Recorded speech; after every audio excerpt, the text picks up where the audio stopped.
Good morning to all. Welcome to TSN school. हम पढ़ रहे हैं कक्षा 10 हिंदी कोर्स बी व्याकरण का पाठ्यक्रम।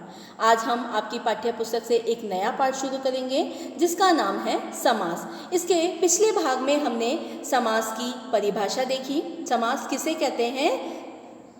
परस्पर संबंध रखने वाले दो या दो से अधिक शब्दों के मेल को समास कहते हैं। एक नए तरीके से दो शब्दों के संक्षिप्तीकरण करने की प्रक्रिया को समास कहा जाता है। समास का शाब्दिक अर्थ क्या होता है? संक्षिप्तीकरण करना या उसका छोटा रूप। और दो शब्दों को जब हम जोड़कर लिखते हैं इस प्रकार बने हुए शब्द को हम क्या कहते हैं?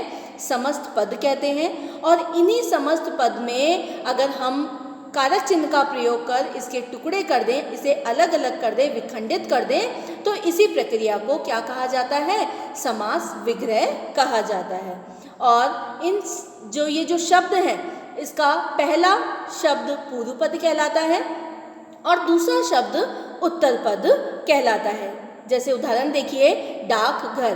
पूर्व पद है डाक, उत्तर पद है घर। डाक का घर, ये इसका क्या हुआ? समास विग्रह हुआ।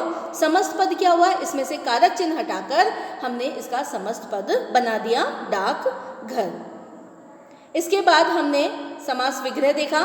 समस्त पद के शब्दों को अलग अलग करना या अलग करते हुए उनका संबंध स्पष्ट करना समास विग्रह कहलाता है। उदाहरण के लिए देखिए, तुलसी कृत, तुलसी द्वारा कृत, ये तो समस्त पद हुआ तुलसी कृत। और तुलसी द्वारा कृत, ये इसका समास विग्रह हुआ।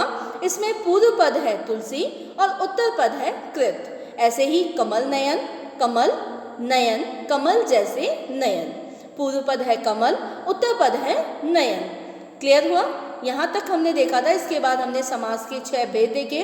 तत्पुरुष समास, द्वंद्व समास, द्विगु समास, कर्मधारय, बहुव्रीहि और अव्ययीभाव समास। इसके 3 भेदों का हमने अध्ययन किया था। पहला हमने देखा था तत्पुरुष समास। तत्पुरुष समास में क्या है? इस समास का दूसरा पद प्रधान होता है और समस्त पद में विग्रह करते समय पूर्व पद और उत्तर पद के बीच कारक चिन्ह लगा दिया जाता है। और जब हम समस्त पद बनाएंगे तो उन दोनों शब्दों के बीच आने वाला जो कारक चिन्ह है उसका लोप कर देते हैं, मतलब उसे हटा देते हैं। जैसे जब हम समस्त पद का समास विग्रह करेंगे, जन्म रोगी, तो जन्म से रोगी, तो से यहाँ पर क्या है? कारक चिन्ह। मैंने आपको बताया था कि कारक चिन्ह 8 होते हैं, जिसमें से पहला कारक चिन्ह और 8वां कारक चिन्ह छोड़ के जो 6 कारक चिन्ह हैं हमारे बीच में, जैसे कर्म, करण, संप्रदान, अपादान, अधिकरण, ठीक है ना, ये सारे जो कारक चिन्ह हैं ये सभी तत्पुरुष समास के अंतर्गत आते हैं। ठीक है। इसी प्रकार हमने समास विग्रह का समस्त पद बनाया, स्वर्ग को प्राप्त। तो यहाँ पर को कारक चिन्ह है। जब हमको इसको समस्त पद बनाना है तो इस को कारक चिन्ह का हम लोप कर देंगे, मतलब इसे गायब कर देंगे, इसे हटा देंगे। तो ये क्या बन गया? स्वर्ग प्राप्त। क्लियर हुआ? ये हमने पढ़ लिया था।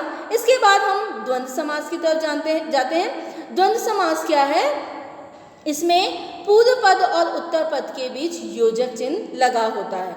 ये दोनों पद समान होते हैं और दोनों ही पद प्रधान होते हैं। अब यहाँ पर कौन कौन से योजक चिन्ह लगते हैं? जैसे या, और, तथा, अथवा जैसे योजक चिन्ह लगते हैं तो तब जब इनका समास विग्रह करना हो और समस्त पद बनाना हो तो इन योजक चिन्हों का लोप हो जाता है। ये दोनों पद आपस में एक दूसरे के पूरक भी हो सकते हैं, एक दूसरे के विलोम भी हो सकते हैं। जैसे लाभ हानि, लाभ या हानि, उतार चढ़ाव, ठीक है, इस प्रकार, और एक दूसरे के समान भी हो सकते हैं। क्लियर हुआ? इसके बाद हमने देखा, ये तो इसके उदाहरण है, माता पिता, दाल और रात और दिन, दाल और चावल, पूर्व पश्चिम, पूर्व और पश्चिम, ठंडा गरम, ठंडा और गरम। इसके बाद द्विगु समास भी पढ़ लिया था हमने। इस समास में पहला पद संख्यावाचक होता है और दूसरा पद प्रधान होता है। संख्यावाचक मतलब नंबर्स, है ना, जैसे पंचवटी, नवरात्र, चौराहा, ठीक है, ये पहला पद क्या है? संख्यावाचक। त्रिनेत्र। क्लियर हुआ? अब हम आगे पढ़ते हैं कर्मधारय समास। कर्मधारय समास के अंतर्गत क्या है? इस समास में विशेषण विशेष्य और उपमेय उपमान का संबंध होता है। विशेषण विशेष्य कौन से होते हैं? विशेषण कौन से होते हैं? संज्ञा की विशेषता बताने वाले। और विशेष्य कौन से होते हैं? जिन शब्दों की विशेषता बताई जाती है। ठीक है। और उपमेय उपमान क्या है? उपमेय है जिसकी तुलना की जाए, उपमान जिससे तुलना की जाए।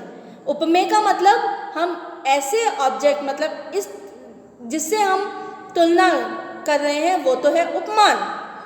ठीक है। और जिसकी तुलना कर रहे हैं वो है उपमेय। ठीक है। जैसे कमल नयन, ठीक है ना। तो यहाँ पर कमल नयन, तो हम नयन की तुलना किससे कर रहे हैं? कमल से। किससे कर रहे हैं? कमल से नयन की तुलना करें। तो जिसकी तुलना की जाए, किसकी तुलना कर रहे हैं हम? नयन की। तो यहाँ पर नयन, और जिससे तुलना कर रहे हैं यानी कमल से, तो यह इसका उपमान होगा। इसी प्रकार यहाँ पर उदाहरण दिया गया है घनश्याम, घन के समान श्याम। उपमेय क्या है यहाँ पर? श्याम, और उपमान क्या है? घन। क्योंकि श्याम की तुलना किससे की जा रही है? घन से की जा रही। घन मतलब बादल से की जा रही है। इसी प्रकार विशेषण और विशेष्य में नील गाय, नीली है जो गाय। विशेषण क्या है यहाँ पर? नीली। और विशेष्य क्या है? गाय। विशेषण क्या होता है? संज्ञा की विशेषता बताने वाले शब्द विशेषण कहलाते हैं। पढ़ा है ना हमने? संज्ञा या सर्वनाम की विशेषता बताने वाले शब्द विशेषण कहलाते हैं। तो यहाँ पर गाय की विशेषता बताई जा रही है कि गाय कैसी है?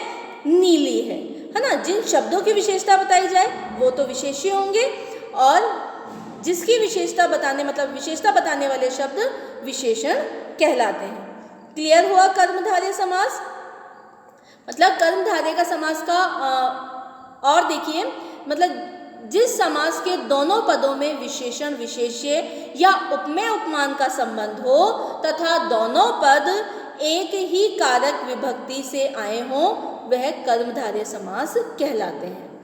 ठीक है। समझ में आया कर्मधारय समास?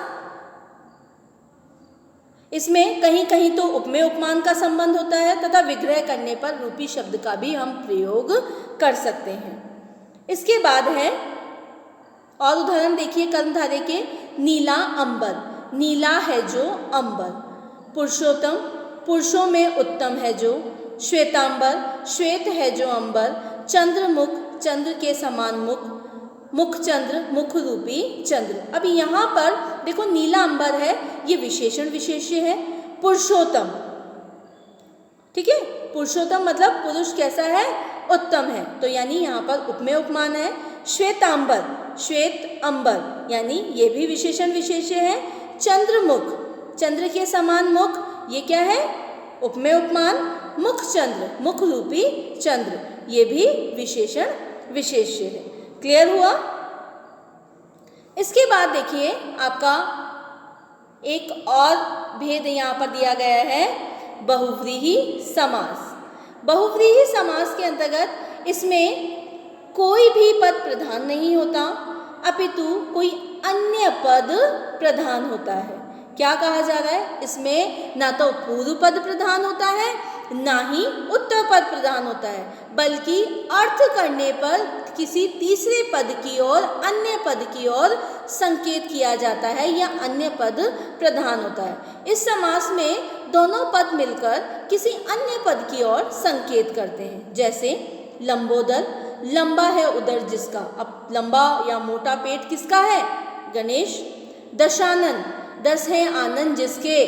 अब तीसरा अर्थ कौन सा निकल रहा है? हम बता सकते हैं कि 10 सर वाला कौन है? रावण। महान है आत्मा जिसकी, कोई विशेष व्यक्ति होता है, ठीक है। महान आत्मा किसकी होती है? महात्मा कौन होते हैं? महात्मा गांधी, ठीक है ना, महान आत्मा वाले हैं।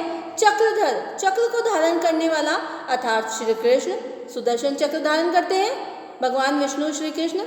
अष्टाध्यायी, 8 अध्यायों वाला अर्थात पाणिनि का व्याकरण, ठीक है।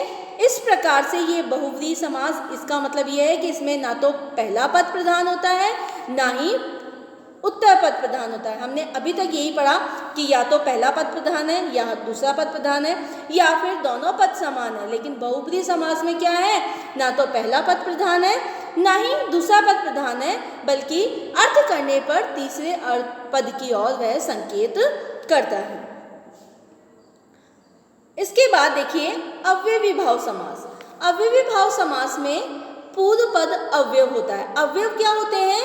ऐसे पद जो लिंग, वचन, कारक के आधार पर परिवर्तित नहीं होते। ना तो लिंग के आधार पर, ना कारक, ना किसी काल के आधार पर वह परिवर्तित नहीं होते हैं। वह शब्द ज्यों के त्यों वाक्य में प्रयुक्त किए जाते हैं, चाहे स्त्रीलिंग हो चाहे पुल्लिंग हो, ठीक है, चाहे बहुवचन हो चाहे एक वचन हो, उनकी दृष्टि में कोई परिवर्तन नहीं होता है। उसका अर्थ भी प्रधान होता है। इस समास का समस्त पद भी अव्यव होता है। समस्त पद मतलब हम जब समास का विग्रह के बाद समस्त पद बनाते हैं तो वह भी अव्यव होगा। ऐसा शब्द जिसको हम परिवर्तित नहीं कर सकते। यह समस्त पद लिंग, वचन, कारक की दृष्टि से नहीं बदलता। इस समास के समस्त पद में कभी कभी एक शब्द दो बार भी आ जाता है, जैसे रात रात, रातों रात, हाथ हाथ, हाथों हाथ, साफ साफ, है ना। तो इसका क्या होगा? साफ साफ, सफा साफ, है ना। इस प्रकार से ये शब्द अलग अलग तरीके से आते हैं, है ना। दिन दिन, प्रतिदिन, ना, प्रतिदिन, दिनों दिन, इस प्रकार से इन शब्दों का क्या होता है? समास विग्रह किया जाता है। ये हमारे अव्यय, जैसे यथा शक्ति, यथा शब्द जो है वो अव्यव शब्द है, इसीलिए यह अव्ययी भाव समास होगा। जहाँ पर भी यथा शब्द आप देखते हैं वहाँ पर आप निश्चित रूप से अव्ययी भाव समास कर सकते हैं। शक्ति के अनुसार, यथा नियम, नियम के अनुसार, भर पेट, पेट भर, रातों रात, रात ही रात में, हाथों हाथ, हाथ ही हाथ में, ठीक है ना। ये हमने पढ़े थे ना। अब इसके बाद देखिए द्विगु समास और बहुव्रीहि समास में अंतर। द्विगु समास हमने पढ़ा था कि इसका पहला पद संख्यावाचक होता है, और बहुव्रीहि समास में है कि दोनों पद मिलकर किसी तीसरे पद की ओर संकेत करें, जैसे चतुर्भुज, चार भुजाओं का समूह, और यह है द्विगु समास। और बहुव्रीहि समास में चार भुजाएं हैं जिसकी अर्थात विष्णु। इसके बाद देखिए त्रिनेत्र, तीन नेत्रों का समूह, ये द्विगु समास हुआ। तीन नेत्र हैं जिसके शिव, ये बहुव्रीहि समास हुआ। अष्टाध्यायी, 8 अध्यायों का समूह, द्विगु समास। 8 अध्याय हैं जिसके अर्थात पाणिनि का व्याकरण। क्लियर हुआ? ये बहुव्रीहि समास में आता है। अब है कर्मधारय और बहुव्रीहि समास में अंतर। कर्मधारय क्या होते हैं? जिसमें दोनों पद विशेषण, विशेष्य या उपमान का संबंध रखते हों। और बहुव्रीहि समास क्या है? इसके दोनों पद मिलकर किसी विशेष पद की ओर संकेत करते हैं। इसके भी उदाहरण देख लीजिए आप। पीतांबर, पीत है जो अंबर, कर्मधारय समास। पीत है अंबर जिसके, अर्थात श्री कृष्ण, बहुव्रीहि समास। नीलकंठ, नीला है जो कंठ, कर्मधारय समास। नीला है कंठ जिसका, अर्थात शिव, बहुव्रीहि समास। अब आप ये देखिए कि अगर एक ही शब्द के दो प्रकार के समास हैं तो आपके ऑप्शन में या तो कर्मधारय समास आएगा या फिर बहुव्रीहि समास आएगा। क्लियर हुआ? लेकिन आपको ये ध्यान रखना, अगर तीसरा अर्थ प्रधान है तो वहाँ पर बहुव्रीहि समास होगा। अगर किसी से किसी की तुलना की जा रही है या विशेषण, विशेषता बताई जा रही है तो वहाँ पर कर्मधारय समास होगा। घनश्याम, घन के समान श्याम, कर्मधारय समास। घन के समान श्याम है अर्थात श्री कृष्ण, बहुव्रीहि समास। ये यहाँ पर आपके समास पूरे कंप्लीट होते हैं। हमने 6 प्रकार के समास देखे। कौन कौन से?